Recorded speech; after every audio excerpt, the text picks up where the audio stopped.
LRS మీద BRS versus కాంగ్రెస్గా మారిపోయిన situation కనిపిస్తోంది. ప్రస్తుతం మన ముందు జిహెచ్ఎంసీ ఆఫీస్ దగ్గర ఈరోజు బీఆర్ఎస్కి సంబంధించిన ఎమ్మెల్యేలు ఏదైతే ఎల్ఆర్ఎస్కి సంబంధించి లోపలికి వెళ్ళి ఒక వినతి పత్రం ఇచ్చారు. ఎల్ఆర్ఎస్ని పూర్తిగా ఫ్రీ చేయాలటువంటి మాట చెప్పారు. సో దానికి కౌంటర్గా అయితే శుద్ధి కార్యక్రమం చేపట్టింది కాంగ్రెస్ పార్టీ. అసలు ఈ లొల్లి ఏంది, అసలు ఎందుకు ఇంత రచ్చ ఎందుకు జరుగుతుంది ఒక్కసారి కనుక్కునే ప్రయత్నం చేద్దాం. మనతో పాటు ఉన్నారు కాంగ్రెస్కి సంబంధించిన కార్పొరేటర్ అండ్ ఈవెన్ మాజీ డిప్యూటీ మేయర్ బాబా ఫసీయుద్దీన్ గారు మనతో పాటు ఉన్నారు. ఒకసారి మాట్లాడే ప్రయత్నం చేద్దాం. అన్న, ఏంది ఇది అసలు ఈ లొల్లి ఏంది, ఎల్ఆర్ఎస్ లొల్లి ఏంది అసలు? ట్విట్టర్ పిట్ట మాజీ మున్సిపల్ శాఖ మంత్రివర్యులు BRS party working president KTR గారు చేసిన లొల్లి ఇది. ఒక అబద్ధాన్ని 100 సార్లు చెప్పి నిజం చేసే ప్రయత్నంలో భాగం ఇది. ఈరోజు ఎల్ఆర్ఎస్లో గతంలో 9.5 సంవత్సరాలు పరిపాలించిన బీఆర్ఎస్ పార్టీ అప్పటి ఉన్నటి మున్సిపల్ శాఖ మంత్రివర్యులు కేటీఆర్ నాయకత్వంలో హైదరాబాదీ నగర ప్రజల యొక్క రక్తాన్ని ముక్కును పిండి వసూలు చేసిన ఘనత వాళ్ళది. ఈరోజు దాంట్లో కొన్ని మార్పులు తీసుకొద్దాం, మధ్యతరగతి కుటుంబీకులకు, బీద వాళ్లకు, హైదరాబాదీలకు అనుకూలం ఒక పాలసీని తీసుకొద్దామని చెప్పి జిహెచ్ఎంసీలో ఉన్న మేధావులను, అదే హైదరాబాద్ నగరంలో మేధావులను, ప్రొఫెసర్లను అందరినీ కూర్చోబెట్టి ప్రజలకు అనుకూలంగా ఉండాలి, ప్రజాపాలనలో భాగంగా ప్రజలకు అనుకూలంగా ఉండాలని గౌరవ ముఖ్యమంత్రి రేవంత్ రెడ్డి గారు ఒక పాలసీ తీసుకొస్తుంటే వెంటనే ఆగమేఘాలపైన కేటీఆర్ గారికి కలబడ్డదో లేదా ట్విట్టర్లో ట్విట్ వచ్చినట్టుగా వెంటనే ఆగమేఘాలపైన వాళ్ళ యొక్క ఎమ్మెల్యేలను, కార్పొరేటర్లను జిహెచ్ఎంసీ హెడ్ ఆఫీస్లో, జోనల్ ఆఫీస్లో, సర్కిల్ ఆఫీస్ ధర్నా కార్యక్రమం పెట్టడం జరిగింది. మేము మీ ఛానల్ తరపున అడుగుతున్నాం కేటీఆర్ గారికి. కేటీఆర్ గారు 9.5 సంవత్సరాలు మీరే ఉన్నారు కదండి ప్రభుత్వంలో. మీ 9.5 సంవత్సరాల ప్రభుత్వంలో ఎల్ఆర్ఎస్ ముక్కుపెండి వసూలు చేసి అప్పుడు గుర్తు రాలేదా ఎల్ఆర్ఎస్ ఫ్రీ చేయాలని? మీకు అప్పుడు గుర్తు రాలేదా ఎల్ఆర్ఎస్ గురించి?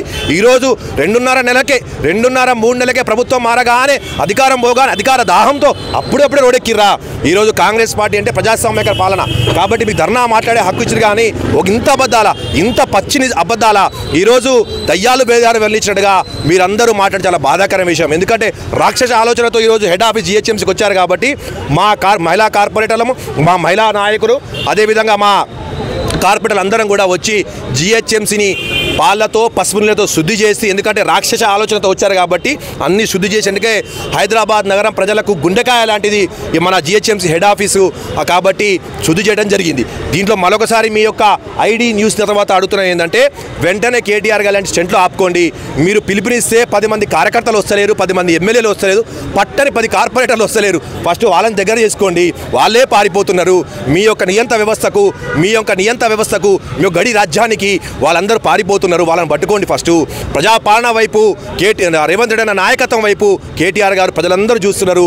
ఇక మీరు ఎవరిని ఆపలేరు. తప్పకుండా రాబోయే రోజుల్లో బీఆర్ఎస్ తెలంగాణ భవన్కు తాళం పడక తప్పదు.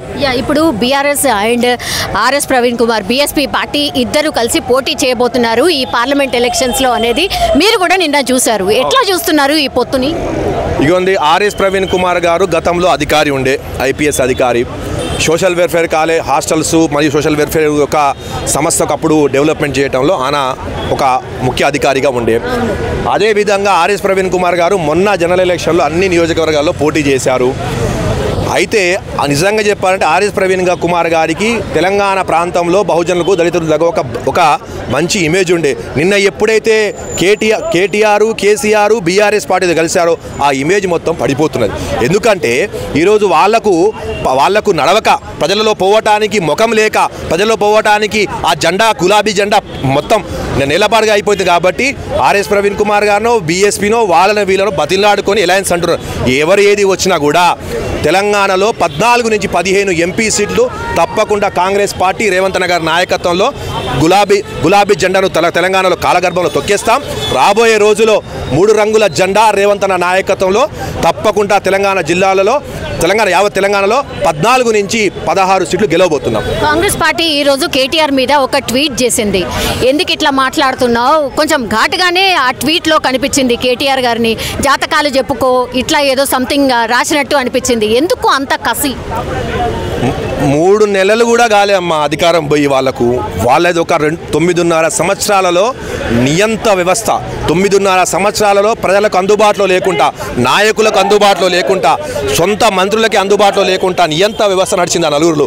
వాళ్ళు ఇప్పుడు అధికారం లేకపోతే వాళ్ళ యొక్క దిమాగ్ పనిచేస్తలేదు, వాళ్ళ మతిసీమత కోల్పోతున్నారు.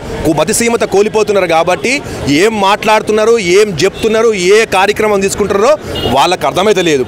ముఖ్యంగా కేటీఆర్కి అయితే మొన్న 0.35 ఫార్ములా అని చెప్పి ఒకరోజు కౌంటింగ్ రోజు వేశారు. ఏమైంది 0.35 ఫార్ములా అన్నారు. ఏమైంది? కాంగ్రెస్ పార్టీ అత్యధిక మెజార్టీతో గెలిచింది. దాని తర్వాత కేటీఆర్ గారు ఏం చెప్పారు? మొన్న ఒక ఫోటో పెట్టిర్రు.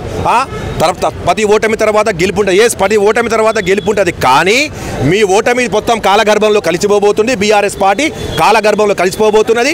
బీఆర్ఎస్ తెలంగాణ భవన్కు లాగబడబోతున్నది. మీరెక్కడ బీఎస్పీని కలిసినా బీఆర్ఎస్ పోయి బీజేపీ బీటీఎం అని అందరు తెలుసు. మీ బీజేపీ బీటీఎం బీఆర్ఎస్ ఎవరు కలిసినా కూడా రేపు తెలంగాణలో బొందబెట్టబోతుర్రు. గులాబీ జెండాను కారును బొందబెట్టబోతుర్రు. అది మీరు పెద్దన్న అన్నారు కదా నిన్న, మీరిద్దరు ఒకటే అంటున్నారు. ఇగోండి, గతంలో ప్రధానమంత్రి వస్తే ప్రధానమంత్రి గౌరవం గేడు ఈయని ముఖ్యమంత్రి ఎవరంటే అది గతంలో ముఖ్యమంత్రి కేసీఆర్. అరే ఒక ప్రధానమంత్రి వస్తే ప్రధానమంత్రి గౌరవంగా మాట్లాడినాం, అంతేగాని ఆయన పెద్దన్న చిన్న కాదు, అక్కడ విషయం కాదు. ఆయన ప్రధానమంత్రి గౌరవం ఇచ్చినాం. కానీ ఈరోజు దేశవ్యాప్తంగా తెలుసండి, కాంగ్రెస్ పార్టీ బీజేపీని అడ్డుకుంటున్నారు ఎవరంటే దేశవ్యాప్తంగా కశ్మీర్ నుంచి కన్యాకుమారి వరకు అది కాంగ్రెస్ పార్టీ ఒకటే. ఈ భారతదేశంలో సెక్యులర్ సిద్ధాంతాలు కలిగిన పార్టీ, ప్రజల పక్షాన నిలబడ్డ పార్టీ, కశ్మీర్ టు కన్యాకుమారి వరకు బీజేపీని అడ్డుకుంటున్న పార్టీ అది కాంగ్రెస్ పార్టీ. ఈరోజు బీజేపీకి బీ టీం అనేది అది బీఆర్ఎస్, బీజేపీకి బీ టీం అనేది బీఆర్ఎస్కి అనుకూలంగా ఉన్న పార్టీలు అది బీ టీం. మీరు అంటే మీ సహకారం మాకు ఫ్యూచర్లో కూడా అవసరము అన్నటువంటి మాట రేవంత్ రెడ్డి గారు చెప్పారు. కాబట్టి అంటే నెక్స్ట్ కూడా బీజేపీ రాబోతోంది అని చెప్పకనే చెప్పారు. రాహుల్ గాంధీని ప్రైమ్ మినిస్టర్ లాగా చూడాలని అంటూ ఉంటారు. కానీ తీరా చూస్తేనేమో మీరే కొనసాగాలి, మీ సహకారమే అవసరము అని నిన్న రేవంత్ రెడ్డి గారు మాట్లాడారు అనేది కేటీఆర్ గారి కౌంటర్. చెప్పినగా తల్లి, నేను ఒక అబద్ధాన్ని 100 సార్లు చెప్పి నిజం చేసే ప్రయత్నం కేటీఆర్ ట్విట్టర్ పిట్టా చేసే ప్రయత్నం. ఈ కేటీఆర్ గారు మానుకోండి. ఇది ఆయన ఒక ప్రధానమంత్రి, గౌరవ ముఖ్యమంత్రి గారు రేవంత్ రెడ్డి గారు కేంద్ర నిధులు కావాలని చెప్పి అడిగారు. కానీ మీరు దాన్ని వక్రీకరించి మసిబూసి మారడిగా చేసి తెలంగాణ ప్రజలందరూ ఏం చేయబోతున్నారు? మీరు ఇవాళ అందరూ తెలుసండి, కశ్మీర్ నుంచి కన్యాకుమారి వరకు బీఆర్ఎస్ బీజేపీ బీటీఎం అనేది అందరికీ తెలుసు. బీఆర్ఎస్ బీజేపీకి అనుకూలంగా ఉన్నదని ట్రిపుల్ తల్లాక్లో కానీ ఎన్ఆర్సీ విషయంలో కానీ ఓటింగ్ విషయంలో ఎప్పుడెప్పుడు వస్తే అనుకూలంగా బీజేపీకి ఓటేసిన ఘనత, బీజేపీకి అనుకూలంగా ఓటేసిన ఘనత బీఆర్ఎస్ ఎంపీలది. అలాంటిది మీరా మాట్లాడేది? భారతదేశం అంటే తెలుస్తుంది. కాంగ్రెస్ పార్టీ బీజేపీని భారతదేశంలో మొత్తంలో కూడా అడ్డుకొని బీజేపీ యొక్క నియంత్రణ వ్యవస్థను మతోన్మాశక్తిని బీజేపీ యొక్క మతోన్మాశక్తిని ఎవరైనా దేశంలో అడ్డుకుంటున్న ఏకైక పార్టీ అది కాంగ్రెస్ పార్టీ. ఏకైక నాయకుడు రాహుల్ గాంధీ గారు. ఈ రాష్ట్రంలో కూడా గౌరవ ముఖ్యమంత్రి గారు రేవంత్ రెడ్డి గారి నాయకత్వంలో అద్భుతంగా కాంగ్రెస్ పార్టీ ముందుకు పోతున్నది. దాన్ని గుర్తించుకో కేటీఆర్, ఈ అబద్ధాలు ఆపుకో. Thank you.